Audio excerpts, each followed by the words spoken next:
Good morning, all of you. Welcome to my YouTube channel, Shaurya the study point.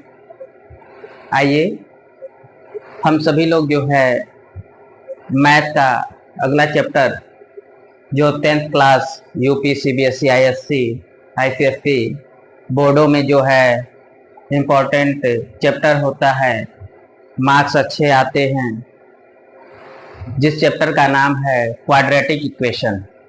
आइए हम लोग देखते हैं सबसे पहले क्वाड्रेटिक इक्वेशन। तो सबसे पहले इक्वेशन की बात कर लें, इक्वेशन क्या होता है, फिर इसके बाद हम लोग आगे देखेंगे। तो इक्वेशन मीन्स होता है शेयरिंग। सीधा सा मतलब समझिएगा, जैसे मान लीजिए कि दो भाई हैं, अगर दोनों भाइयों को 5-5 रुपए अगर बराबर दिया गया तभी वो सेटिस्फाइड होंगे, अन्यथा दोनों में अगर किसी एक को 5 रुपए दे दिया जाए और किसी एक को जो है 10 रुपए दे दिया जाए, तो जिसको 5 रुपए मिलेगा वो संतुष्ट नहीं होगा, वो झगड़ा करने लगेगा, और जिसको 10 रुपए मिला वो बड़ा खुश हो जाएगा। तो जब तक दोनों संतुष्ट न हो जाए यानी खुश न हो जाए, या तो वो 5 रुपए वाले को 10 रुपए मिल जाए या तो 10 रुपए वाले को 5 रुपए मिल जाए। ठीक है, तो उसी प्रकार से जो होता है इक्वेशन होता है, शेयरिंग होता है। इसके दो भाग हो जाते हैं, एक को हम लोग लेफ्ट हैंड साइड कहते हैं और दूसरा राइट हैंड साइड। यानी दोनों पार्ट जब तक वो इक्वल नहीं होंगे तब तक जो होता है इक्वेशन जो है कंप्लीट नहीं माना जाता है। ठीक है, वो शेयरिंग में जो है जब तक वो बराबर नहीं होंगे। ठीक है, चलिए आइए देखते हैं क्वाड्रेटिक इक्वेशन क्या होता है। जैसा कि आप देख रहे हैं, क्वाड्रेटिक इक्वेशन मीन्स होता है द्विघात समीकरण। चलिए, a quadratic equation is the form of ax square plus bx plus c is equals to 0 where a, b and c are real number but a does not 0। यानी क्या हुआ कि जो क्वाड्रेटिक इक्वेशन होता है वो ax square plus bx plus c is equals to 0 होता है, लेकिन a की वैल्यू 0 नहीं होनी चाहिए। अगर यहाँ 0 हो गया तो ये क्या हो गया, कैंसल आउट हो जाएगा। ठीक है, यानी ये क्या हो जाएगा, तब लीनियर इक्वेशन हो जाएगा। यानी वन क्या हो, जिसकी पावर क्या होगी, ग्रेटेस्ट पावर 1। यानी ये कहा जाए कि क्वाड्रेटिक इक्वेशन में an equation which has maximum power of 2, जिसका मैक्सिमम पावर क्या होना चाहिए, 2 होना चाहिए, इससे ज्यादा नहीं होना चाहिए, तभी वो क्वाड्रेटिक है। 3 हुआ तो क्यूबिक हो जाएगा, कुछ भी नहीं है तो वो लीनियर हो जाएगा। ठीक है, चलिए आइए देखते हैं एग्जाम्पल में। X square plus 5x plus 6 is equal to 0। देखिए पावर सबसे बड़ी कितनी है, 2 है, फिर 1 है, फिर 0 है। यानी ये क्या होंगे, डिसेंडिंग ऑर्डर में होंगे या असेंडिंग ऑर्डर में भी हो सकते हैं, लेकिन पावर क्या होनी चाहिए, मैक्सिमम पावर 2 होनी चाहिए। चलिए देखिए दूसरा, 8x square minus 22x minus 21 is equal to 0। देखिए 2 पावर 1 पावर 0 पावर हो गया। ठीक है, इसके बाद देखिए पावर 2 है तो इनके पास 2 रूट भी होंगे, यानी 2 जो मूल आएंगे, ठीक है, वो क्या होंगे, इनको जो सेटिस्फाइड करेंगे, जो 2 मूल होते हैं। ठीक है, वो कैसे निकालेंगे तो ये भी जान लेते हैं। क्या है, अ रियल नंबर अल्फा, 2 मूल है तो एक को अल्फा मान लिया गया, एक को बीटा मान लिया गया। ठीक है, या फिर कहा जाए कि हमने एक को पी मान लिया और एक को क्यू मान लिया है। ठीक है, तो क्या कह रहा है, a real number alpha is called a root of the quadratic equation ax square plus bx plus c is equal to 0 but alpha doesn't 0 if. तब क्या होगा, यानी अगर ऐसा होता है तब एक्स स्क्वायर की जगह पे क्या रखा जाएगा, अल्फा। ठीक है, और रखने के बाद अगर वो 0 होता है तो उसका रूट है, अन्यथा रूट नहीं है। इसकी जगह एक्स स्क्वायर की जगह दूसरा जो है, अगर हमने बीटा रख लिया तो क्या हो जाएगा, a beta square plus b beta plus c is equal to 0। यानी वैल्यू रखने के बाद क्या हो जाना चाहिए, 0 होना चाहिए, तभी ये कहलाएंगे क्या कि ये इसके रूट हैं, अन्यथा रूट नहीं है, जिसको हिंदी में मूल कहा जाता है। ठीक है, देखिए क्वाड्रेटिक इक्वेशन को सबसे पहले जो है बेबीलोनियन, ठीक है, बेबीलोनिया के लोगों ने सबसे पहले इसको सॉल्व करने की कोशिश किया था। ठीक है, लेकिन वो फॉर्म क्या था, x square minus p x plus q is equal to 0 था। लेकिन ब्रह्मगुप्त जो कि 598 एडी से 665 तक इनका कार्यकाल रहा है, तो इसमें उन्होंने जो है सबसे पहला क्वाड्रेटिक इक्वेशन फॉर्म करने के लिए, सॉल्व करने के लिए हमारे जो ब्रह्मगुप्त जी थे, उन्होंने क्या फार्मूला दिया, ax square minus bx is equal to क्या, c। यानी इनकी वैल्यू रखा जाए तो जो कांस्टेंट टर्म होता है उसके इक्वल आ जाए, ये ब्रह्मगुप्त ने दिया था।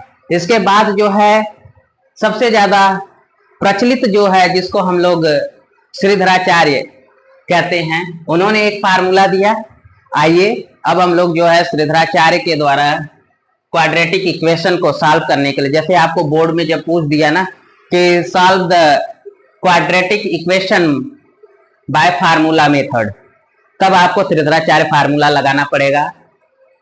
और अगर नहीं पूछा तो आप फ्री हैं कि क्वाड्रेटिक इक्वेशन को फैक्टराइजेशन मेथड से सॉल्व करेंगे या फिर फार्मूला मेथड से सॉल्व करेंगे। तो चलिए, तो आइए देखते हैं श्रीधराचार्य जी ने क्या फार्मूला दिया था।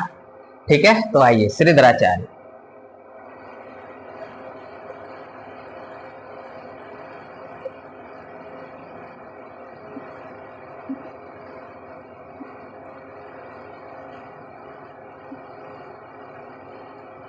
श्रीधराचार्य फार्मूला क्या था? Minus b plus minus root b square minus 4ac upon क्या हुआ 2a।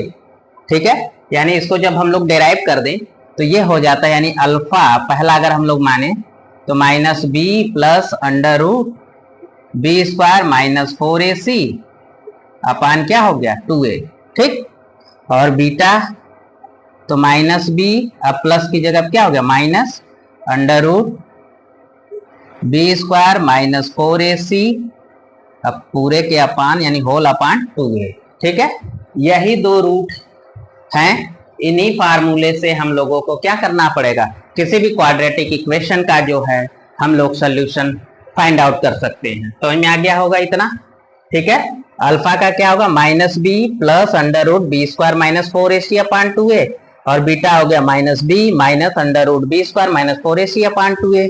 ठीक है, अब एक चीज देखिएगा, जो ये बी स्क्वायर माइनस 4ac है ना, इसको हम लोग डी भी कहते हैं, डिस्क्रिमिनेंट।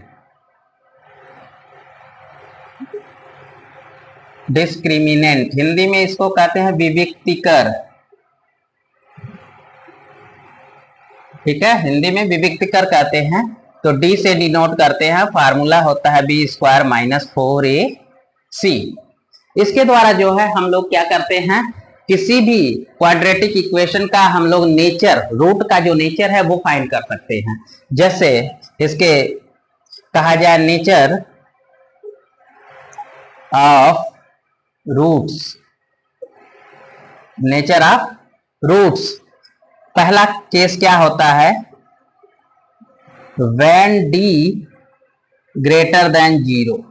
ठीक है, जब d जो है क्या हो जाए 0 से बड़ा हो जाए, when d greater than 0 then the roots are real and different. क्या मतलब हुआ कि जब d की वैल्यू 0 से बड़ा हो जाए, 1 2 3 4 500 जो भी है आ जाए, तो वो क्या हो जाएगा, यानी 0 से बड़ा हो गया। तब उस समय क्या हो जाता है कि जो भी रूट्स आएंगे, जो हम लोग ये निकालेंगे अल्फा एंड बीटा, उनकी जो वैल्यू होगी वो रियल होगी और क्या रहेगी, डिफरेंट रहेगी, दोनों अलग अलग आएगी। ठीक है, दूसरा है व्हेन d लेस देन 0, यानी d जो है 0 से छोटा हो जाए, यानी माइनस में चला जाए, तब क्या हो जाता है, then the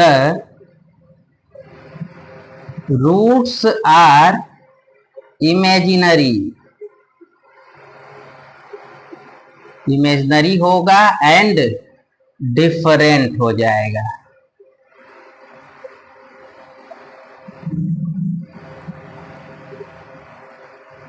imaginary and different हो जाएगा। दो कॉज मिल गए आपको कि जब प्लस में होगा यानी 1 2 3 जो भी आ जाएगा तो रियल होगा, डिफरेंट होगा, लेकिन वही माइनस में आ गया, माइनस 1 2 3 ऐसे कुछ आ गया तो इमेजिनरी हो जाएगा, यानी काल्पनिक उसको कहते हैं, और डिफरेंट रहेगा।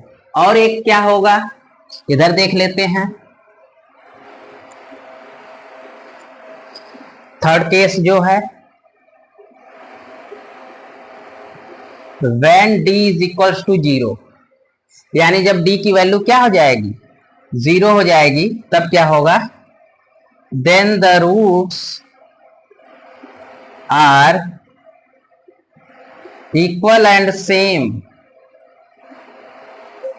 यानी रूट क्या आ जाएंगे, बराबर हो जाएंगे और एक ही आएंगे, यानी 2 आया तो 2 ही आएगा दोनों, 4 है तो 4 ही आएगा, 3 हो तो 3, जो भी कुछ आएगा वो सेम आएगा। ठीक है, कब, जब डी की वैल्यू क्या हो जाएगी, जीरो हो जाएगी।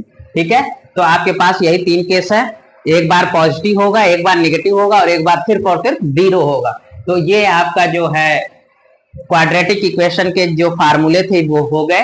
अब हम लोग क्या करेंगे कि क्वाड्रेटिक इक्वेशन को सॉल्व कैसे करेंगे वो हम लोग देखेंगे। पहले फार्मूला मेथड देखेंगे और फिर फैक्टराइजेशन मेथड, फिर हम लोग सिर्फ फार्मूला मेथड ही काम करेंगे। ठीक है।